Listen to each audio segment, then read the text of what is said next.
Viajamos por Macedonia del Norte en autocaravana y descubrimos un país lleno de contrastes, historia y paisajes sorprendentes. En este vídeo exploramos la capital, que parece un museo al aire libre. Disfrutamos de la tranquilidad y belleza de un cañón impresionante y visitamos rincones con siglos de historia. Comenzamos nuestra ruta en su capital, Skopje, una ciudad que desconcierta al principio, pero que poco a poco te atrapa. Salimos temprano, cuando la ciudad aún dormía. Paseamos con un café en la mano, disfrutando del aire fresco.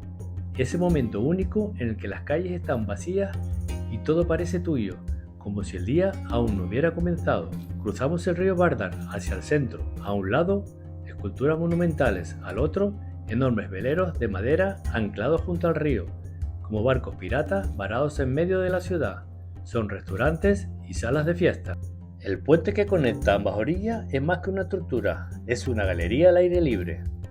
Una sucesión de esculturas de personajes históricos acompaña el paso como si custodiaran la entrada al corazón urbano.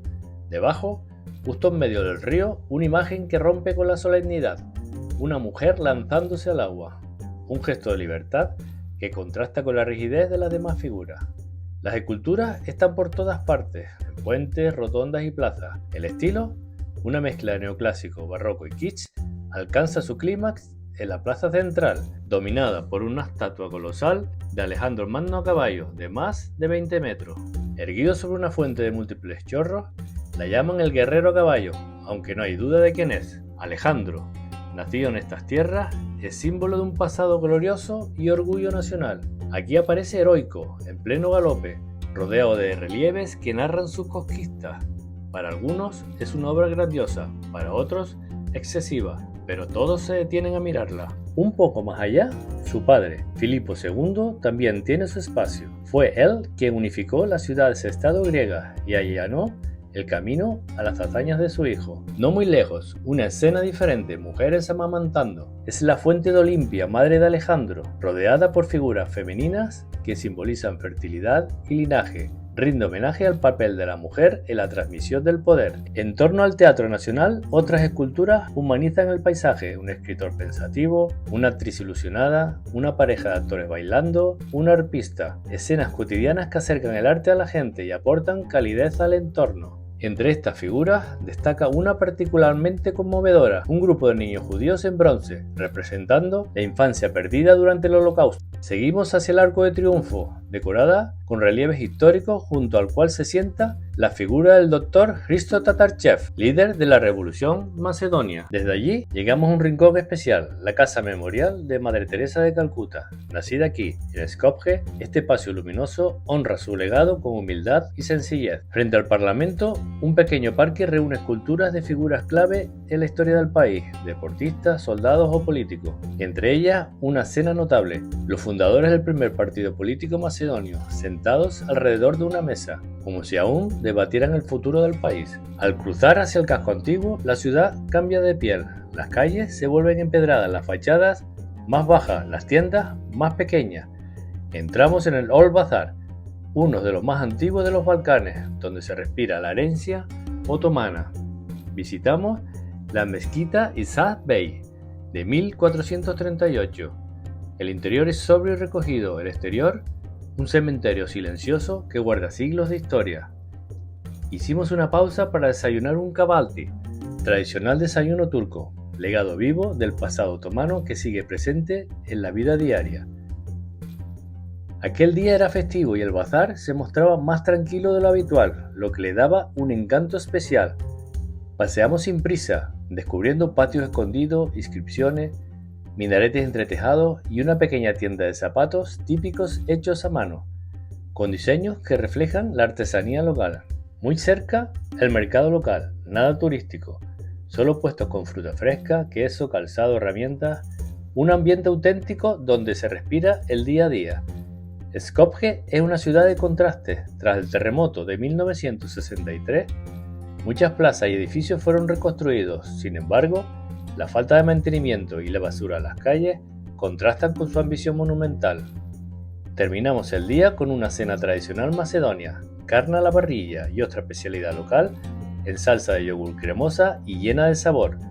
todo acompañado con una Skopsko, la cerveza más popular del país.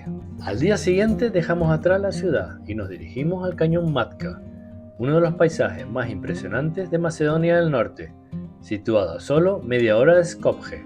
Es un destino muy popular para quienes buscan un respiro de la ciudad y disfrutar de la naturaleza sin alejarse mucho. El cañón Matka es un valle estrecho rodeado de montañas rocosas. El río que lo atraviesa tiene un color verde intenso y muy claro que contrasta con las paredes casi verticales de piedra a ambos lados. La vegetación crece entre las rocas y a la orilla del agua, formando un paisaje muy marcado y natural. Seguimos un sendero que bordea el río, un camino bastante accesible y bien señalizado. A lo largo de la ruta hay varios pequeños restaurantes donde se puede parar a descansar y probar comida local, además de algunos negocios que ofrecen alquiler de barcos y kayaks para explorar el cañón desde el agua. Es una zona muy popular para actividades al aire libre. Una pequeña capilla sencilla y tranquila aporta un punto de interés histórico y cultural dentro de este entorno natural. A la entrada del cañón, un puente de hierro y hormigón, algo envejecido, servía de improvisado trampolín. Algunos locales subían a él y se lanzaban al río sin pensarlo dos veces. Desde fuera, al verlo saltar con tanta confianza, daba la impresión de que el agua no debía estar tan fría, pero eso no era del todo cierto. La realidad la sentimos al tocar el agua. Estaba helada, no más de 15 grados.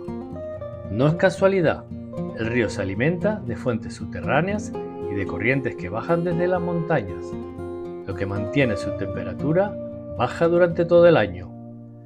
Aunque el primer contacto fue un shock, ese agua gélida terminó siendo lo que necesitábamos para sacudir el calor y el cansancio acumulado durante las 3 horas que duró nuestro recorrido junto al cañón. Fue sin duda la forma perfecta de terminar la visita a Matka, con el corazón acelerado, los sentidos despiertos y la mente en calma, en un lugar donde la naturaleza lo envuelve todo.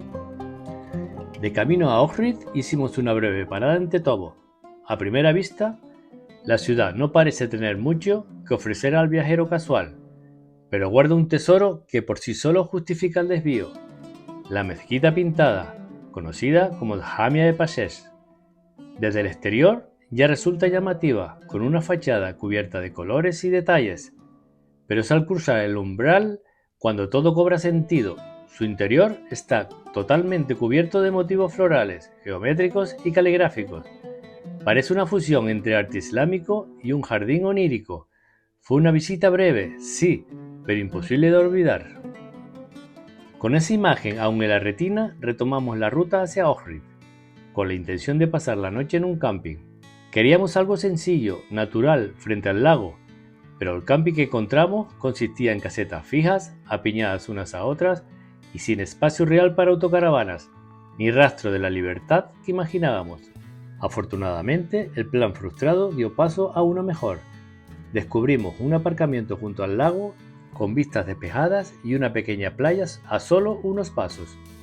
Acabar allí fue sin duda un golpe de suerte. A la mañana siguiente, caminamos hacia el centro de Ohrid por un sendero tranquilo, como de costumbre, con café en mano. Disfrutamos de ese momento en el que el día apenas arranca y todo parece estar en calma.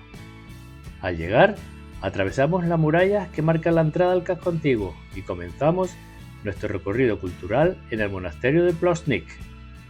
Su interior, luminoso y lleno de color, nos sorprendió, y desde sus jardines se tienen unas vistas espectaculares de toda la ciudad, declarada Patrimonio de la Humanidad por la UNESCO. Ohrid fue conocida como la ciudad de las 365 iglesias, una por cada día del año. Hoy quedan muchas menos, pero el espíritu permanece. Paseamos por sus calles empinadas de piedra hasta llegar a la iglesia de Santa Sofía, sobria, poderosa y con frescos medievales que parecen detener el tiempo. Desde allí bajamos al puerto, seguimos por una pasarela de madera y hierro suspendida sobre el agua, un tramo espectacular por su diseño y sus vistas. Un detalle curioso nos llamó la atención: en lugar de candados del amor, Había trozos de bolsa de plástico anudadas a la barandilla, un gesto peculiar, quizás local, quizás espontáneo, pero definitivamente distinto. Debajo del muelle, el croar de una rana nos recordó que aquello no era el mar, aunque por la amplitud y el tono del agua bien podría parecerlo. Junto al paseo, había varios beach clubs donde la gente tomaba el sol y se daba un baño. Subimos luego hasta la iglesia de San Juan de Caneo, esa imagen icónica que aparece en tantas postales de Macedonia. Y sí, es tan fotogénica como dicen. Desde allí, el lago, también protegido por la UNESCO, se abre inmenso y sereno como un espejo interminable. Regresamos a nuestra autocaravana, desayunamos con vistas al agua y nos dimos un chapuzón matutino entre cisnes. En total, recorrimos unos 8 kilómetros de ida y vuelta, lo justo para enamorarnos del paisaje, la historia y la calma azul de Ohrid. Antes de despedirnos de Macedonia del Norte, decidimos hacer una última parada en un sendero que parecía prometedor y no nos equivocamos. Tras una breve caminata, llegamos a una pequeña pero preciosa cascada escondida entre los árboles. Un incendio reciente había afectado la zona y las huellas eran visibles. El pequeño puente de madera que antes cruzaba el barranco se había desplomado hasta el fondo del riachuelo. Así nos despedimos de Macedonia del Norte, dejando atrás un país que nos sorprendió más de lo esperado.